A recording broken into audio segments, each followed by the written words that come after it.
जी अस्सलाम वालेकुम students, chapter number 20 atomic spectra का हमने आगाज़ किया हुआ है। और आप जानते हैं कि हमने प्रीवियस लेक्चर में एक्सरे को डिटेल के अंदर सीखा है। हमने ये पढ़ा है कि एक्सरे कितनी टाइप्स की होती हैं, हमने ये पढ़ा है कि एक्सरे किस किस तरह से प्रोड्यूस होती हैं, कैरेक्टरिस्टिक्स एक्सरेज क्या होती हैं, कंटिन्यूस एक्सरेज क्या होती हैं, ये सारा हम पढ़ के आए हैं डिटेल में। मैं ज़रा उसमें एक छोटा सा इजाफा कर देता हूँ, कल वो चीज़ रह गई थी पिछले लेक्चर में। आपने कंटिन्यूस एक्सरेज में एक फार्मूला पढ़ा था, lambda minimum is equal to H C divided by V into E है। असल में ये फार्मूला कुछ इस तरह से होता था, काइनेटिक एनर्जी, अगर इलेक्ट्रॉन की सारी काइनेटिक एनर्जी एक ही कुलियन में ख़त्म हो जाती है, इलेक्ट्रॉन आता है टारगेट मटेरियल से टकराता है, उसकी सारी काइनेटिक एनर्जी में लॉस हो जाता है, एनर्जी ज़ाया नहीं होती है, वो किस में कन्वर्ट होगी? तो आंसर है वो सारी काइनेटिक एनर्जी में जो लॉस हुआ है ना, वो उतनी एनर्जी का फोटोन बना देंगे, उतनी हाई एनर्जी का एक्सरे का फोटोन बन जाएगा। तो अगर सारी की सारी काइनेटिक एनर्जी का लॉस होता है तो ये काइनेटिक एनर्जी होती किसकी इक्वल है? तो आंसर है काइनेटिक एनर्जी होती है V into E, potential of electron. तो अगर इलेक्ट्रॉन की सारी काइनेटिक एनर्जी खत्म हो जाए तो वो काइनेटिक एनर्जी किस में कन्वर्ट हो जाएगी? तो आंसर है वो सारी की सारी एनर्जी एक्सरे के फोटोन में कन्वर्ट हो जाएगी, उतनी हाई एनर्जी का फोटोन बन जाएगा। तो ये बनेगा HF मैक्सिमम।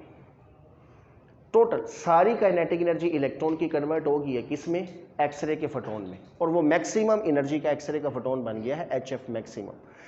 बच्चों F मैक्सिमम अगर हो तो वेवलेंथ की फॉर्म में क्या लिखेंगे? तो आंसर है HC divided by lambda minimum.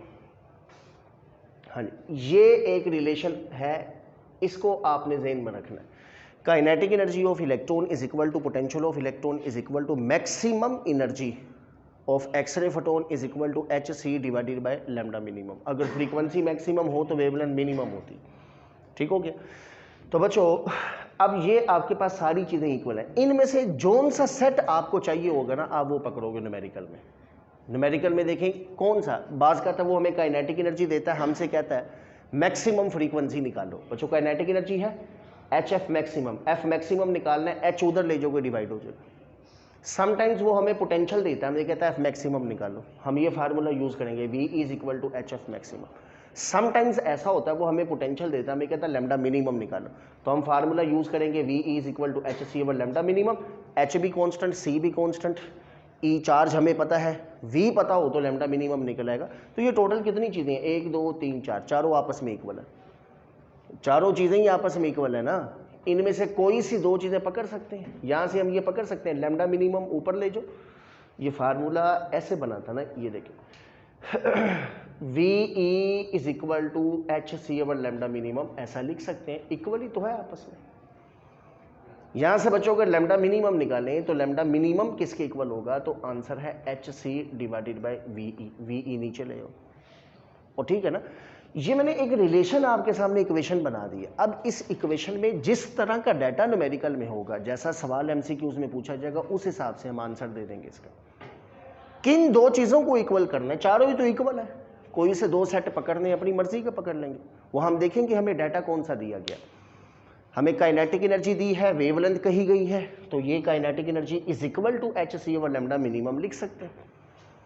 हम VE is equal to HC over lambda minimum लिख सकते हैं, हम HF maximum is equal to HC over lambda minimum लिख सकते हैं। सारी ऑप्शंस हमारे पास हैं, ये पूरा का पूरा इक्वेशन आपने ज़हन में रखना है।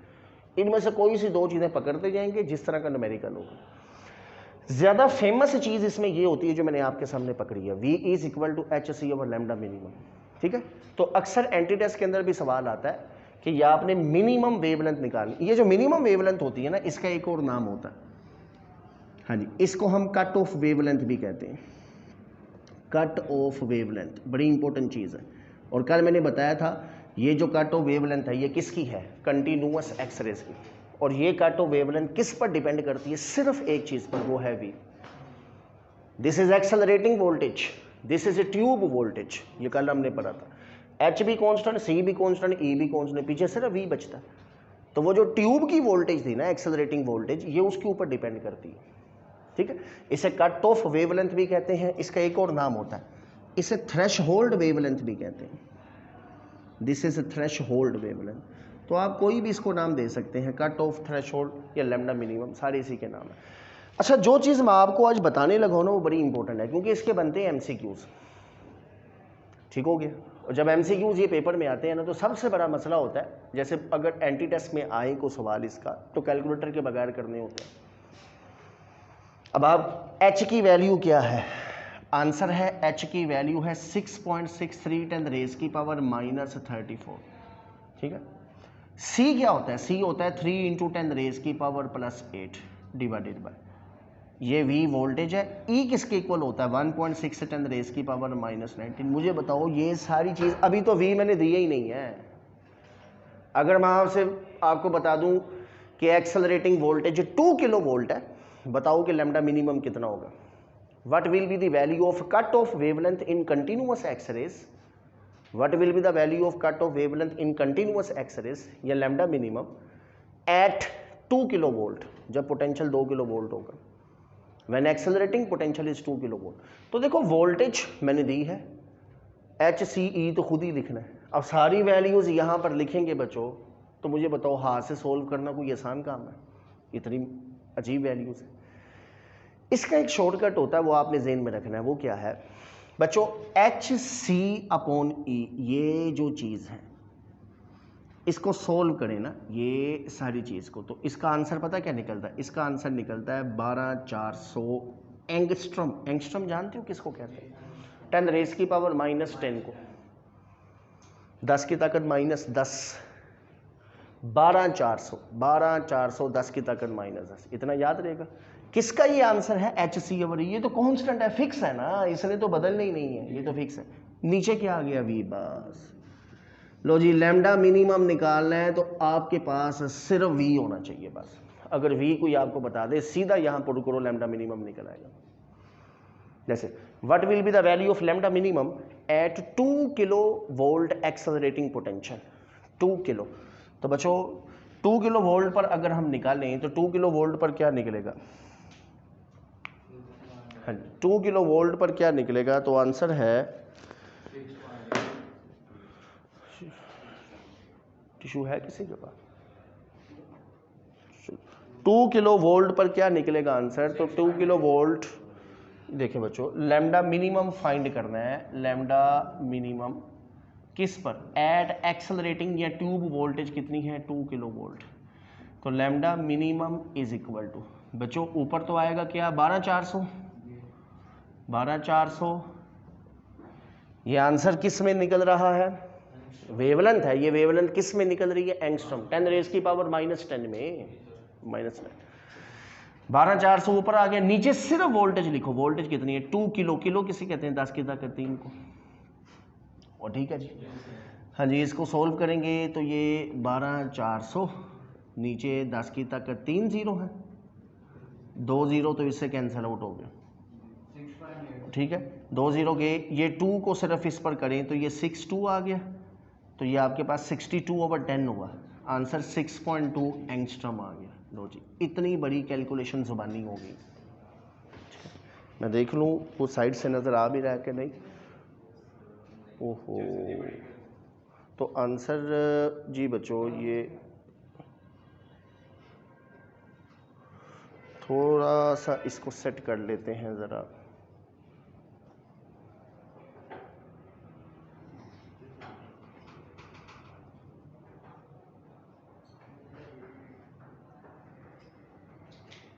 जी अब ठीक है।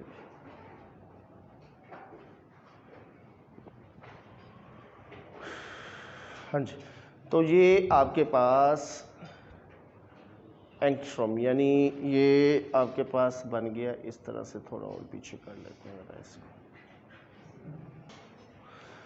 तो lambda minimum is equal to 6.2 angstrom, ठीक हो गया जी। ये इस तरह से बात, तो ये पॉइंट इंपॉर्टेंट था बच्चों। लैम्डा मिनिमम निकालना हो, सिर्फ वोल्टेज दी हो, तो बाकी जो एच सी ओवर ई है इसकी वैल्यू आपको जुबानी आनी चाहिए 12400 10 रेज़ की पावर -10, ठीक है जी। चलें अब हम चलते हैं उसके बाद प्रॉपर्टीज़ की तरफ। जी बच्चों, प्रॉपर्टीज़ ऑफ एक्सरेज। अच्छा बच्चों, एक्सरेज कब कंप्लीट हो गया, इसकी कुछ यूजेस, कुछ प्रॉपर्टीज़ हम करते हैं। सबसे पहले मैं इसकी प्रॉपर्टीज़ आपको बता दूं, ये सारे ही एमसीक्यूज़ हैं। जितने भी हम इसकी प्रॉपर्टीज़ पढ़ेंगे इसको अच्छी तरह ज़हन में रखना है। पहली चीज़, एक्सरे में, एक्सरे एक इलेक्ट्रोमैग्नेटिक रेडिएशन है, हाई एनर्जी वाली। बच्चों आप जानते हैं कि इलेक्ट्रोमैग्नेटिक रेडिएशन का जो स्पेक्ट्रम होता है वो रेडियो से शुरू होता है, रेडियो वेव से माइक्रो, माइक्रो से इंफ्रारेड, विजिबल लाइट, अल्ट्रावायलेट, उसके बाद फिर ज़्यादा एनर्जी एक्सरे और गैमा रेज। तो हाई एनर्जी स्पेक्ट्रम में हम देखें तो एक्सरे आती है, तो एक्सरे इलेक्ट्रोमैग्नेटिक वेव्स है हाई एनर्जी की। एक्सरे की वेवलेंथ की रेंज क्या होती है, ये बड़ी इंपॉर्टेंट है। एक्सरे की वेवलेंथ की रेंज होती है 0.1 एंगस्ट्रॉम से लेकर 100 एंगस्ट्रॉम तक होती है। 0.1 10⁻⁻10 मीटर, बड़ी छोटी वेवलेंथ है। जितनी वेवलेंथ छोटी हो उतनी एनर्जी ज़्यादा होती है, ठीक है ना। तो एनर्जी और वेवलेंथ आपस में इन्वर्सली रिलेट करते हैं। तो E = hc/λ। तो वेवलेंथ छोटी है तो एनर्जी इसकी मैक्सिमम होगी।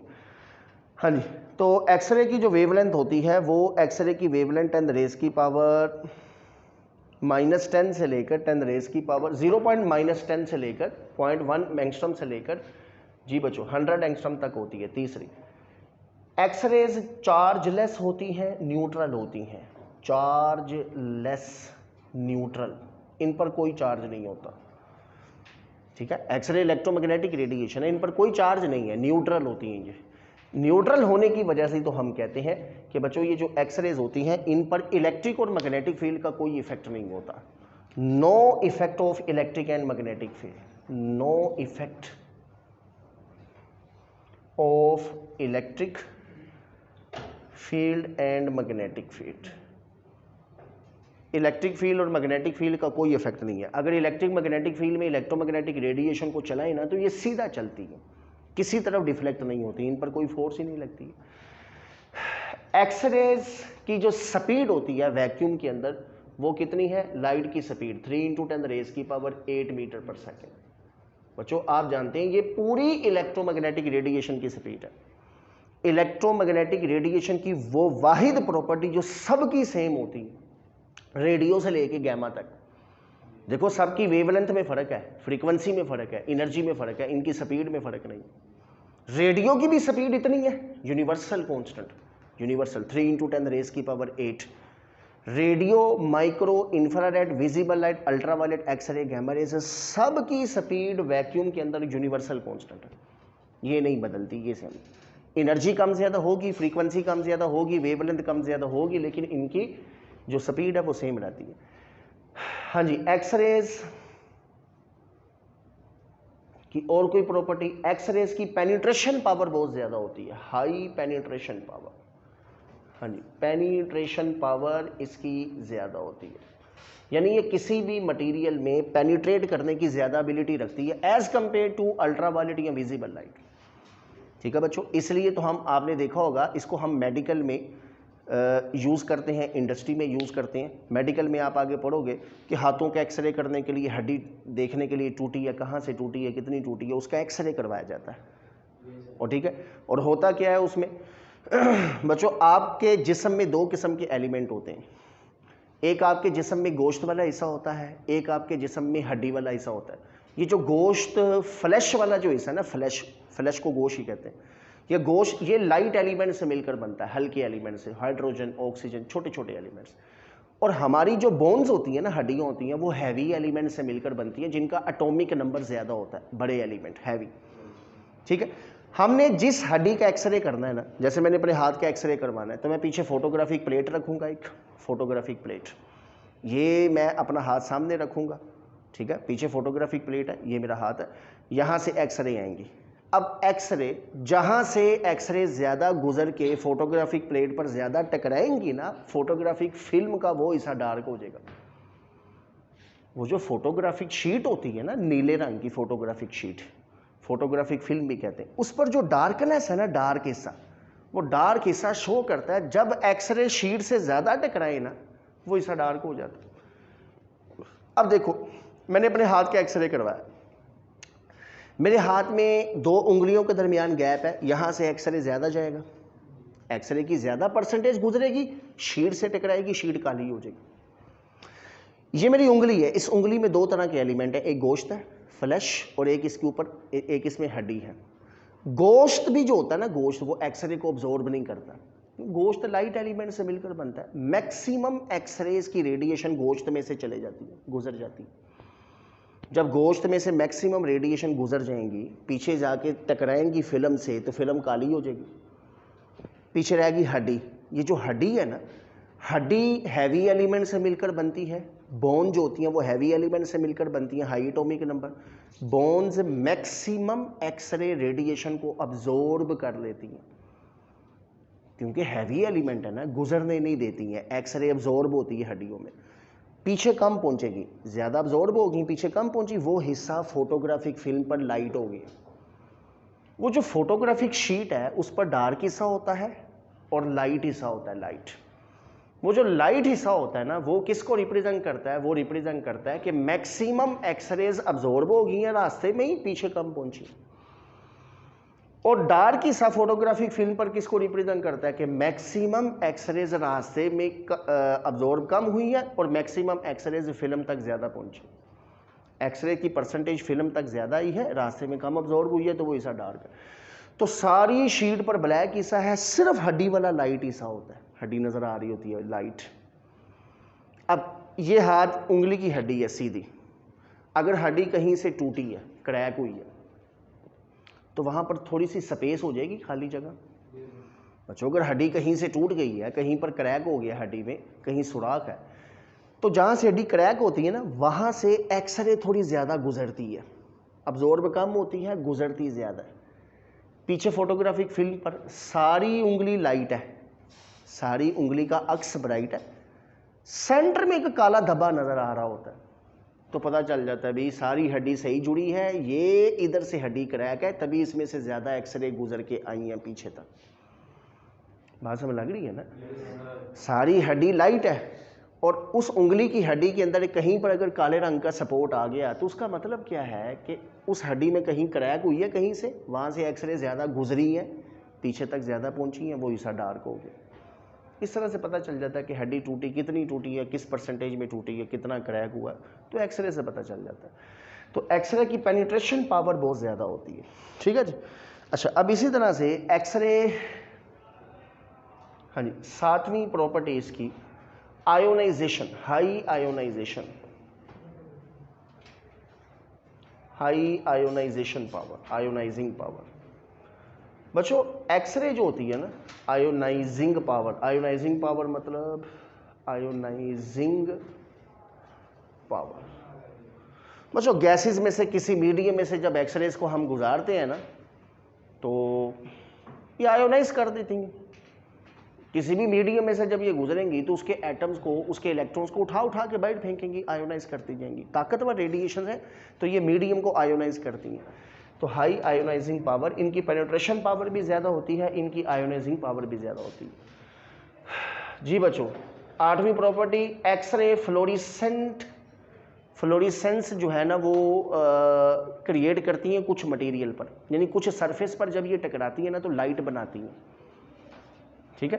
तो इनमें एक प्रॉपर्टी होती है फ्लोरिसेंट, फ्लोरिसेंट वाली प्रॉपर्टी भी इनमें पाई जाती है। कौन कौन से मटेरियल है? जिंक सल्फाइड हो गया, जब इस पर एक्सरे को फेंका जाता है ना तो वो रोशनी निकलती है, विजिबल लाइट निकलती है। फ्लोरिसेंट का मतलब होता है विजिबल लाइट, चमक, नजर आना।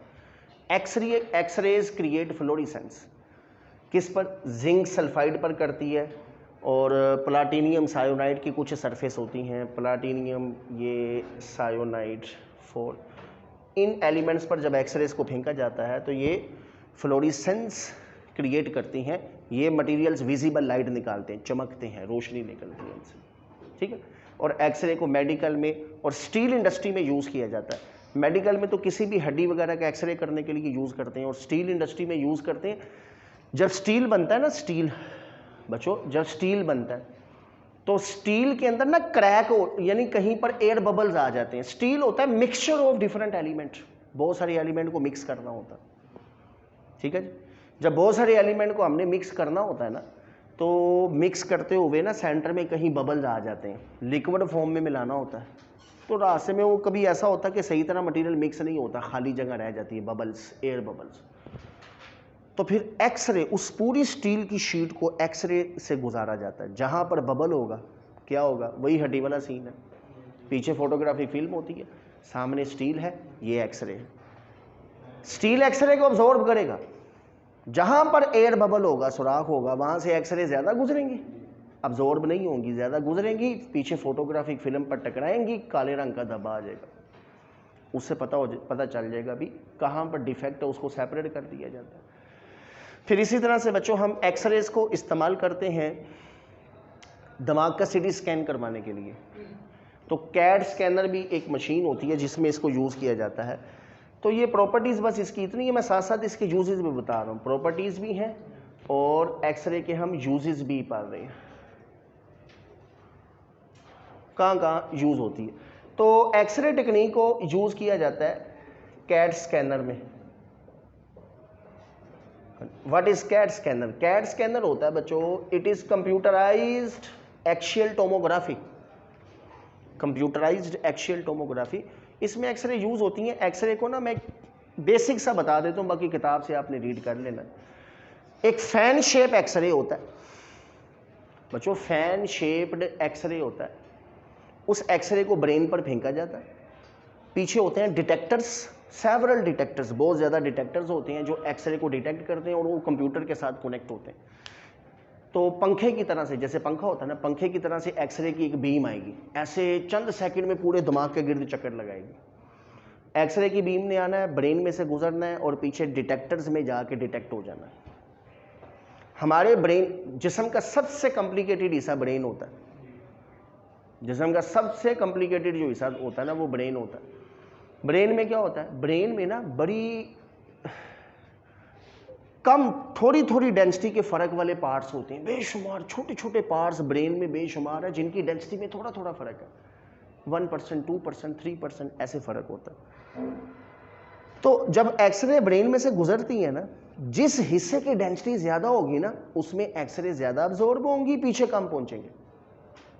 और दिमाग का वो हिस्सा जिसकी डेंसिटी कम है, उसमें एक्सरे कम अब्जॉर्ब होंगी, ज्यादा पीछे तक पहुंचेंगे।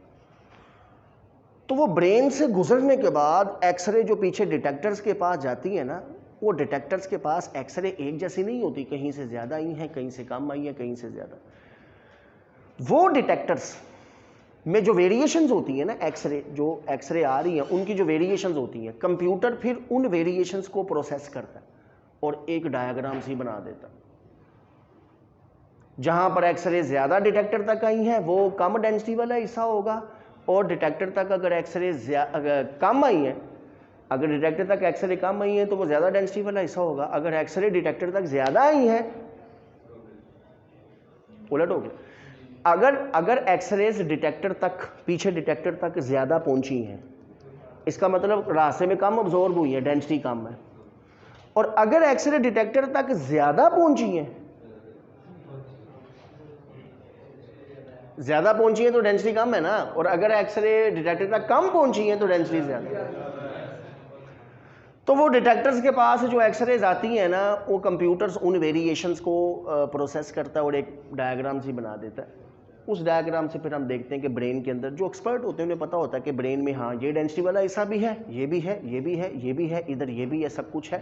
ये वाला हिस्सा तो नहीं था दिमाग में, ये कहाँ से आ गया? पता चला ये ट्यूमर है, ये ट्यूमर है, या ये कोई और एनोमलीज, कोई खराबी वगैरह है, कुछ भी। तो ब्रेन के अंदर ट्यूमर्स या कोई भी खराबी हो तो इस तरह से डिटेक्ट हो जाती है। This is computerised axial tomography.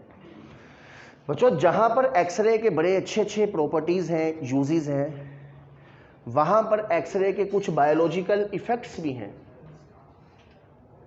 हाँ जी, बायोलॉजिकल इफेक्ट्स। एक्सरेज हमारे टिश्यू में ना, हमारे बॉडी के जो टिश्यू होते हैं वो एक्सरे को ऑब्जॉर्व करते हैं और उन टिश्यू के मॉलिक्यूलर बॉन्ड टूट जाते हैं। जब बॉन्ड टूटेंगे ना, फ्री रेडिकल्स बनते हैं। आप जानते हैं हाइड्रोजन का बॉन्ड टूट गया, 2 हाइड्रोजन के रेडिकल्स बने। तो केमिस्ट्री में शायद थोड़ा सा मैट्रिक में आपने पढ़ा हो कि फ्री रेडिकल्स बड़े रिएक्टिव होते हैं, बड़े रिएक्टिव। एक्सरे टिश्यूज में जाके टिश्यू के बॉन्ड तोड़ देती हैं, रेडिकल्स बनाती हैं जो बड़े रिएक्टिव होते हैं, तो मॉलिक्यूलर स्ट्रक्चर डिस्टर्ब हो जाता है। हमारा जो मॉलिक्यूलर स्ट्रक्चर होता है वो डिस्टर्ब हो जाता है। एक्सरेज कैंसर से बचाती भी हैं, एक्सरे कैंसर करती भी। कैंसर का मतलब होता है डिफेक्टेड सेल। अगर कोई जिस्म में सेल डिफेक्टेड है ना, हम एक्सरे उन सेल्स पर फेंकते हैं, उन सेल पर एक्सरे फेंकेंगे और एक्सरे ताकतवर रेडिएशन है, सारे सेल जो डिफेक्टेड थे ना वो उनको डिस्ट्रॉय कर देते हैं। एक जिस्म में डिफेक्टेड सेल जो होते हैं ना, जिनसे कैंसर फैल रहा होता है, उन सेल को डिस्ट्रॉय कर दिया जाता है ताकि फैले ना, कैंसर ख़त्म हो जाए। तो एक्सरे कैंसर से बचाती है। लेकिन अगर आप ख़राब सेल को ख़त्म करते करते किसी सही सेल को भी ख़त्म कर दो, और अगर ख़राब सेल को ख़त्म करते करते कोई सही सेल ख़राब हो गया, तो अब उसने मज़ीद डिवाइड होना शुरू हो जाना है और कैंसर फिर जिस्म में फैलना शुरू हो जाना है। तो कैंसर से बचाती भी है और कैंसर की वजह भी बनती है। एक्सरे कैन कॉज कैंसर, ये कैंसर की वजह बनती है। फिर एक्सरे का जो ज़्यादा इस्तेमाल होता है ना, वो ह्यूमन बॉडी में रिप्रोडक्टिव सिस्टम को नुकसान पहुंचाता है। ऑफ स्प्रिंग सिस्टम्स, ये जो ख़वातीन में बच्चों का जो सिस्टम होता है प्रोडक्टिव या ऑफ स्प्रिंग सिस्टम, जिससे ये आगे ग्रोथ होती है, ये पैदाइश होती है बच्चों की, वो सिस्टम मुतासिर होता है एक्सेसिव एक्सरे से। और छोटे बच्चे जो हैं और यंग ब्लड सेल जो होती हैं, जिनकी उम्रें अभी कम है, वो एक्सरे से ज़्यादा नुकसान जो है ना वो इफ़ेक्ट होते हैं। तो एक्सरे इस तरह से इसको बड़ा पॉजिटिव यूज़ भी किया जाता है, इसके कुछ नेगेटिव यूज़ भी हैं। तो ये सिलसिला इस तरह से चलता रहता है, नहीं ठीक है। तो ये कुछ बायोलॉजिकल इफेक्ट्स हैं, कुछ एक्सरे कहाँ मेडिकल में, इंडस्ट्री में कहाँ कैसे यूज़ होती है, कंप्यूटराइज एक्शियल टोमोग्राफी क्या है, इसकी प्रॉपर्टीज़, ये सारे एमसीक्यूज़ हैं। तो इसको आपने पढ़ देना है बच्चों, ठीक है। तो एक्सरे का हमारा टोटल सेक्शन अब ये कंप्लीट हो गया। तो कल हम इंशाल्लाह एक अनसर्टेनिटी विद इन एटम का एक टॉपिक है, उसको पढ़ने के बाद फिर लेज़र पर चलेंगे। तो कल तक के लिए बच्चों इजाज़त दें। कोई चीज़ नोट करनी है तो ये वीडियो को यहाँ पर रोककर आपने ये नोट कर लेना है ऐसे, ठीक है। थोड़ी सी स्पेस देनी चाहिए, वैसे ज़्यादा लेक्चर में मैं सामने ही खड़ा रहता हूँ, थोड़ी सी जगह होनी चाहिए ताकि आप वीडियो जब रोकें तो आपको वाइट बोर्ड सारा नज़र आए। ठीक है बच्चों, अल्लाह हाफिज़।